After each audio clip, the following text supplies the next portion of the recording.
Hello बच्चों, मैं सत्यम sir आप सभी का स्वागत करता हूँ आपके अपने प्यारे फिजिक्स ज्ञान मुकेश नायक चैनल पर। तो चलो, हम लोग मैथमेटिकल मेथड्स पढ़ रहे थे। उसमें हम लोगों ने देखा था लास्ट लेक्चर में कि जब भी दो वेक्टर क्वांटिटीज का मल्टीप्लिकेशन किया जाता है तो दो टाइप के प्रोडक्ट हमने देखे थे। एक था डॉट प्रोडक्ट, जिसे हम लोग स्केलर प्रोडक्ट के नाम से भी जानते थे, और दूसरा होता है क्रॉस प्रोडक्ट, जिसे हम लोग वेक्टर प्रोडक्ट के नाम से भी जानते हैं। तो हम लोग डॉट प्रोडक्ट के बारे में पढ़ रहे थे, उसके हमने 4 कैरेक्टरिस्टिक्स देख लिए थे। अभी हमें 5th कैरेक्टरिस्टिक उसका देखना है। तो चलो स्टार्ट करते हैं। पहले हम लोग देख लेते हैं शॉर्ट में कि हमने लास्ट लेक्चर में क्या देखा था। हम लोग स्केलर प्रोडक्ट के बारे में देख रहे थे, उसमें P डॉट क्यू को हम लोग लिखते थे पी क्यू कॉस थीटा। अभी इसमें कॉस ही क्यू आता था, इसका रीजन मैंने आपको बताया था, क्योंकि ये प्रोजेक्शन होता है। आप प्रोजेक्शन Q का लो अलोंग P या प्रोजेक्शन P का लो अलोंग Q, आपको मिलना क्या है? कॉस थीटा ही मिलना है। देन कैरेक्टरिस्टिक्स में हमने देखा था कि आप P डॉट क्यू को P क्यू कॉस थीटा लिखो या P कॉस थीटा क्यू लिखो, बात एक ही है। देन हमने नेक्स्ट देखा था कि वेक्टर प्रोडक्ट कम्यूटेटिव होता है। कम्यूटेटिव मतलब क्या? P डॉट क्यू लिखो, Q डॉट P लिखो, बात एक ही है। इसे हम लोग कहते थे कि commutative law. Then distributive simple maths जैसा होता है, बट जब आप डिस्ट्रीब्यूशन करते हो तो P डॉट क्यू लिखोगे प्लस P डॉट आर भी लिखोगे। देन नेक्स्ट हम स्पेशल केसेस की बात कर रहे थे। स्पेशल केसेस में I dot I, J dot J, K dot के अगर सेम सेम है डॉट प्रोडक्ट में तो उसका आंसर हमें मिलता है 1। लेकिन अगर दूसरा है, ऑपोजिट है, मतलब I के साथ J, J के साथ K के साथ I है, तो वो हमें 0 मिलता है, क्योंकि ये सब एक दूसरे को म्यूचुअली परपेंडिकुलर होते हैं। तो थीटा 90 डिग्री आता है, इसलिए cos 90 का वैल्यू 0 आ जाता है। देन ये उसके कुछ केसेस थे, 0 डिग्री, 180 डिग्री, 90 डिग्री वाले। अभी हम लोग स्टार्ट करते हैं हमारे 5th केस को। 5th केस दिया हुआ है आपको, अगर आपका P वेक्टर और Q वेक्टर सेम है तो। देखो 5th केस को हमने इरेज कर दिया था, तो 5th केस आपको दिया हुआ है, if P vector is equals to Q vector. अभी P vector is equals to Q vector मतलब दोनों इक्वल वेक्टर्स है। मुझे बताओ इक्वल वेक्टर मतलब क्या था? हमने टाइप्स ऑफ वेक्टर में देखा था। इक्वल वेक्टर मतलब जिसका मैग्नीट्यूड सेम होता है एज वेल एज जिसका डायरेक्शन भी सेम होता है, उन्हें हम लोग क्या कहते हैं? Equal vectors. तो अगर वेक्टर्स इक्वल है तो मैं P vector dot Q vector, आपको ये पेज नंबर 23 पे मिल जाएगा, इसे हम P डॉट Q लिखते हैं। तो P डॉट Q को कैसे लिख सकते हैं? चलो मान लिया P is equals to Q is equals to, मान लो P ही है, या आप मान सकते हो P vector is equals to Q vector is equals to Q है। आप कुछ भी मानो, कोई प्रॉब्लम नहीं है, ठीक है। तो आप इसे कैसे लिखोगे? P Q कॉस थीटा लिखोगे। अभी मुझे बताओ, दोनों वेक्टर सेम है, इक्वल है। इक्वल मतलब क्या? मैग्नीट्यूड तो सेम ही होगा, डायरेक्शन भी सेम होगा। डायरेक्शन सेम होगा तो ऐसे वेक्टर्स रहेंगे, उनके बीच का एंगल कितना रहेगा? उनके बीच का एंगल रहेगा 0 डिग्री, ठीक है। और मैं पहले Q को भी P ही लिख देता हूं, और ये हो जाएगा cos 0 डिग्री। cos 0 डिग्री कितना होता है बेटा? 1। और ये P इंटू P क्या हो जाएगा? P square. तो आप इसे P स्क्वायर लिखो तो भी कोई प्रॉब्लम नहीं है, अगर दोनों वेक्टर्स इक्वल है तो, ठीक है। देन दूसरा केस क्या होता है? आप अगर P डॉट क्यू को आप ऐसा लिख सकते हो, ये तो सबको पता है, P क्यू कॉस थीटा लिख सकते हैं हम लोग। यस सर, ये तो लिख सकते हैं। इसमें भी कॉस थीटा 0 आ जाएगा, हम लोग P के जगह Q लिख देंगे। अच्छा, कॉस थीटा 0, कॉस 0 का वैल्यू 1 होता है ना, सॉरी, कॉस 0 का वैल्यू कितना होगा? 1 होगा। तो ये Q इंटू क्यू क्या हो जाएगा? Q square. तो अगर P वेक्टर और Q वेक्टर सेम है तो आप उन्हें P स्क्वायर भी लिख सकते हो, आप उन्हें Q स्क्वायर भी लिख सकते हो, बात एक ही है, कोई भी प्रॉब्लम नहीं आएगा, ठीक है। उम्मीद है आपको ये 5th कैरेक्टरिस्टिक समझ में आ गया होगा। इसके बाद हम लोग बढ़ते हैं अभी 6th कैरेक्टरिस्टिक की ओर, जो सबसे इंपॉर्टेंट होता है, ठीक है। आपको क्वेश्चन में ये यूजफुल रहेगा बहुत बार, जब आपको दो वेक्टर्स IJK के फॉर्म में दिए रहेंगे तभी आपको काम आने वाला है। देखो, scalar product of vectors expressed in terms of rectangular components. Rectangular components मतलब क्या होता है सर? रेक्टेंगुलर कंपोनेंट्स मतलब कुछ नहीं, IJK जो होते हैं ना, उन्हें हम लोग क्या कहते हैं? रेक्टेंगुलर कंपोनेंट्स कहते हैं। IJK, इन्हें हम लोग क्या कहते हैं? इन्हें हम लोग कहते हैं रेक्टेंगुलर कंपोनेंट्स। क्या कहते हैं बेटा? Rectangular components. तो चलो देखते हैं रेक्टेंगुलर कंपोनेंट्स के बारे में। अगर मेरे पास दो वेक्टर्स है, एक वेक्टर P है जो आपको दिया हुआ है Px i cap plus Py j cap plus Pz k cap. आपको पता है I x एक्सिस के साथ होता है, J y एक्सिस के साथ होता है, K z एक्सिस के साथ होता है। देखो टेंशन नहीं लेना है, इस चीज में भी मैं आपको एकदम डिटेल में बताऊंगा कि क्या क्या चीजें हैं, कैसे कैसे सॉल्व करना है, और लास्ट में ट्रिक भी बता दूंगा जैसे पीछे बताया था रिजोल्यूशन में। ठीक है, चलो बढ़ते हैं आगे। और एक वेक्टर दे रखा है क्यू वेक्टर, क्यू वेक्टर दिया हुआ है Q x I cap plus Q I J cap plus Q Z K cap. चलो ठीक है सर, दोनों वेक्टर्स दे रखे। अभी ये रेक्टेंगुलर कंपोनेंट्स के फॉर्म में है। कौन से फॉर्म में? रेक्टेंगुलर कंपोनेंट्स के। कैसे? आई जे के दे रखा है ना इसमें, इसलिए आपको निकालना है P vector dot Q vector. क्या निकालना है? P vector dot Q vector. अभी थोड़ी देर के लिए सिंपल मैथ्स चलेगा और उसके साथ साथ मैं थोड़ा सा फिजिक्स का तड़का लगाऊंगा अंदर। ठीक है, थोड़ा थोड़ा मैथ्स, थोड़ा थोड़ा फिजिक्स, दोनों भी, क्योंकि यार मैथ्स है ना फिजिक्स का छोटा भाई है। अगर आपको मैथ्स आता है अच्छे से तो फिजिक्स में आपको कैलकुलेशन में या कॉन्सेप्ट में कहीं अड़ोगे नहीं आप। ठीक है, इसलिए बोला जाता है बेसिक मैथ्स तो भी क्लियर होना चाहिए आपका फिजिक्स के लिए। लेकिन अगर अच्छे से क्लियर है फिर तो यार मजा ही मजा है, धुआं धुआं कर दोगे आप लोग। देखो पी डॉट क्यू, अभी पहले वैल्यूज लिख लो। पी वेक्टर मतलब क्या है मेरा? पी एक्स आई cap plus P Y J cap plus P Z K cap, और इसका डॉट प्रोडक्ट है। किसके साथ डॉट प्रोडक्ट है? ध्यान दीजिएगा, Q x I cap plus Q I J cap plus Q Z K cap. चलो ठीक है, ये दोनों का क्या है बेटा? इन दोनों का डॉट प्रोडक्ट है। अभी अगर ये ही चीज मैथ्स में होता तो कैसे मल्टीप्लिकेशन करते आप लोग? इसमें अगर 3 चीजें हैं मल्टीप्लाइड और उसमें 3 चीजें हैं तो आप पहले px को इस पूरे ब्रैकेट से मल्टीप्लाई कर देते, हाँ या ना, plus P Y J cap को आप पूरे ब्रैकेट से मल्टीप्लाई कर देते और पी जेड के कैप को फिर पूरे ब्रैकेट से मल्टीप्लाई कर देते हो। तो बस हम भी वही चीज करने वाले हैं। क्या करने वाले? यही चीज करने वाले हैं हम लोग।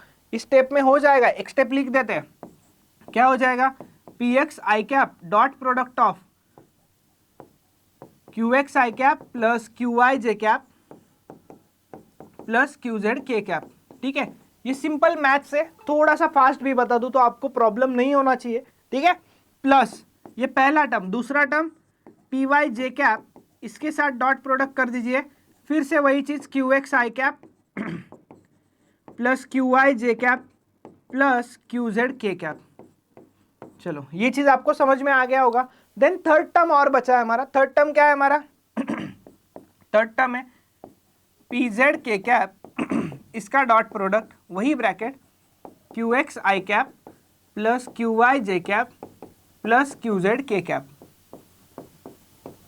चलो अभी हम लोग इसे ना ब्रैकेट ओपन करेंगे, बट ध्यान देना ब्रैकेट जब भी ओपन अप करेंगे तो एक चीज आपको ध्यान रखना है, P x q x multiply होके आई डॉट आई लिखोगे, P x Q I multiply होने के बाद आई डॉट जे लिखोगे, P x Q Z multiply होने के बाद आई डॉट के लिखोगे। समझ में आया आप लोगों को कैसे लिखना है? ये समझ में आ गई होगी चीज। तो चलो बढ़ते हैं आगे।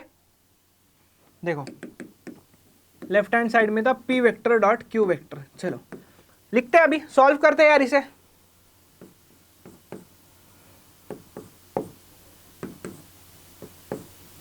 चलो सॉल्व करते हैं। पहला ब्रैकेट देखो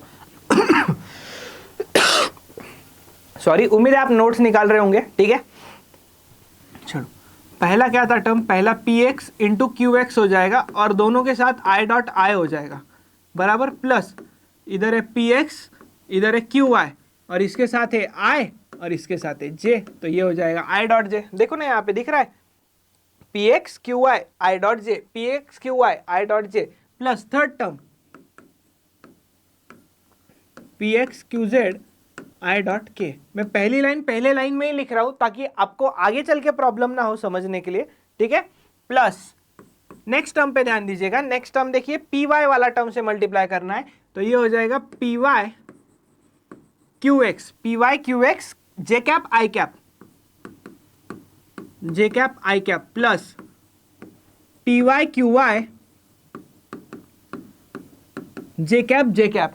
ठीक है, देन नेक्स्ट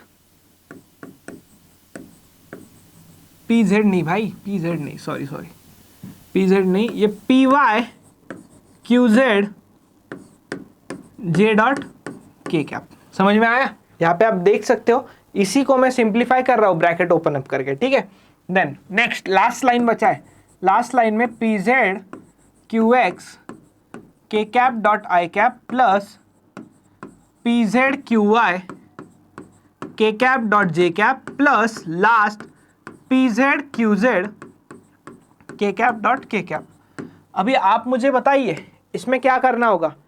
यस बताइए, जल्दी से बताइए क्या करना होगा इसमें, मुझे जल्दी से बताओ भाई क्या करना होगा, फास्ट। अभी इसमें से कुछ चीजें जो हम लोग पढ़े हुए हैं मैं आपको रिकैप करवा देता हूं। जैसे कि आई डॉट आई जो होता है, जे डॉट जे होता है या के डॉट के होता है, इसे आप क्या लिखने वाले हो, इसे आप 1 लिखने वाले हो, ये तो पता है सब लोगों को। इसके साथ साथ अगर ऑपोजिट है, मतलब आई डॉट जे है, इसी को आई डॉट जे को जे डॉट आई लिखो तो भी कोई प्रॉब्लम नहीं है और ये 0 आएगा। और दूसरा होता है आई जे हो गया जे डॉट के या के डॉट जे लिखो। कैसे सर, उल्टा भी लिख सकते हैं क्या? हाँ देखा ना, कम्यूटेटिव फॉलो करता है, a dot b dot a एक ही होता है। देन आई जे जे के आई, के डॉट आई लिखो या आई डॉट के लिखो, बात एक ही है। और ये सब क्या होता है, ये 0 होता है। तो बस ये वैल्यूज पुट कर दो, आपको आपका आंसर मिल जाएगा। तो हम लोग अभी और लेंथी नहीं करेंगे इसे, ऑलरेडी बहुत लंबा होता है ये इक्वेशन। तो इसमें हम लोग डायरेक्ट देखेंगे कि कौन सा 0 हो रहा है। देखो जिसे अंडरलाइन कर रहा हूं ना, जिसे अंडरलाइन कर रहा हूं रेड से, वो बच रहा है। वो बच रहा है कैसे कि यहाँ पे आई डॉट आई 1 हो रहा है, ये आई डॉट जे 0 होने वाला है, ये आई डॉट के 0 होने वाला है, ये 0 होने वाला है, ये बचने वाला है, ये 0 होने वाला है, ये 0 होने वाला है, 0 होने वाला है, बचने वाला है। कितने टर्म्स बचे बेटा? सर सिर्फ 3 टर्म्स बचे। Yes correct. तो आप लोग सिर्फ 3 टर्म्स बचे, सिर्फ 3 टर्म्स। तो सिर्फ 3 टर्म्स जो बचे ना उनको लिख देते हैं हम लोग, जो 3 टर्म्स बच रहे हैं। ध्यान दीजिएगा 3 टर्म्स के, P vector dot Q vector. क्या बचा बेटा? पी एक्स क्यू एक्स बचा, और पी एक्स क्यू एक्स के मल्टीप्लीकेशन में 1 आ जाएगा। इधर तो ये 0 आना है तो हम लोग लिखेंगे नहीं, लिखकर हमारा टाइम वेस्ट नहीं करेंगे, फास्ट देखेंगे आगे, ठीक है। प्लस इस रो में देखिए, इस रो में ये बचा है, ये बचा है, मतलब ये P Y Q y into 1 plus P Z Q z into 1, third row वाला भी लिख दिया। तो इन शॉर्ट आप इसे ऐसे लिख सकते हो, p x q x plus P Y Q y plus P Z Q z. समझ में आ गया बेटा? क्लियर हुआ? हाँ सर। अभी आप इस रिजल्ट का सर ट्रिक बताने वाले थे। यस बेटा, इस रिजल्ट का ट्रिक भी मैं आपको बताने वाला हूँ, बस आप पहले ध्यान देना, फिर हम लोग इसके क्वेश्चन पे भी जाएंगे। इसका ट्रिक क्या होता है वो बताता हूँ आपको। ट्रिक ये है,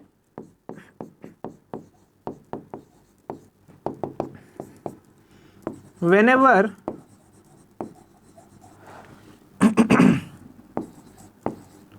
we do dot product of two vectors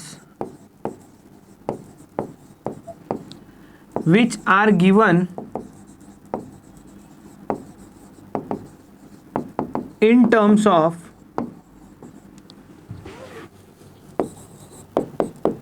I cap, j cap, k cap, then which are given in terms of I cap, j cap, k cap, then only multiply coefficient of same unit vector with each other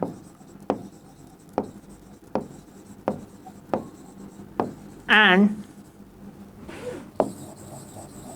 add them। मतलब क्या समझ में आपको? क्या लिखा है मैंने? whenever we do dot product of two vectors which are given in terms of I j k, then only multiply the coefficient of same unit vector। coefficient मतलब क्या? दो वेक्टर्स ये दिए हुए थे ना आपको, एक p और ये q। सेम सेम मतलब क्या? i कैप का कोएफिशिएंट मल्टीप्लाई करो, px qx मल्टीप्लाई करो बस। Then and each with each other and add them, मतलब i का हो गया, j का क्या था इधर, q y p y, p Y Q y plus P Z Q z, हो गया बात। अरे भैया हो गया ना सॉल्व, यही तो ट्रिक है।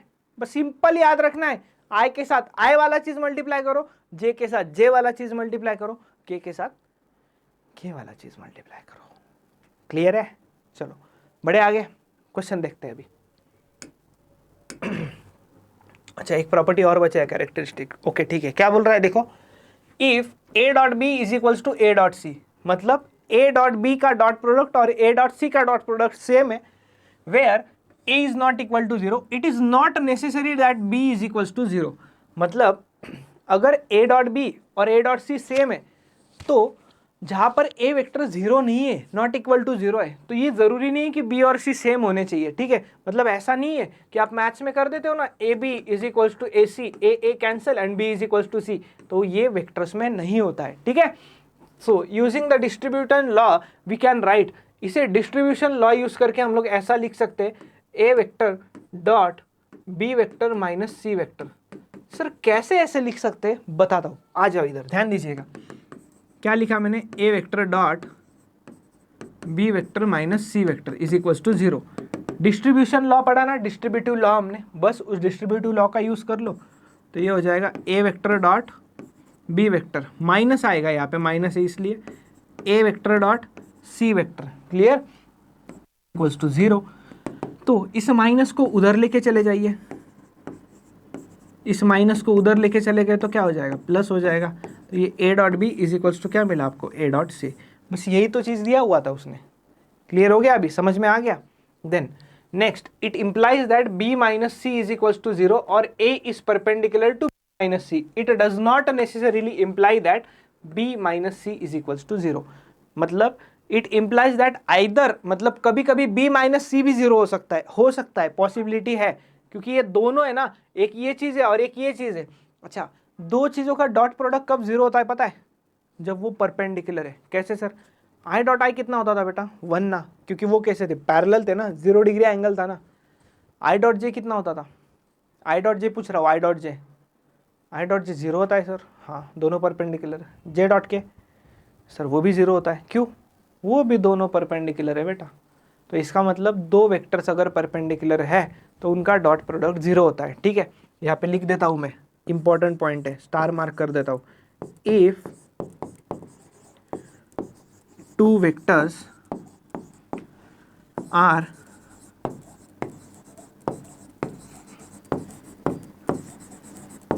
perpendicular to each other, if two vectors are perpendicular to each other, then the dot product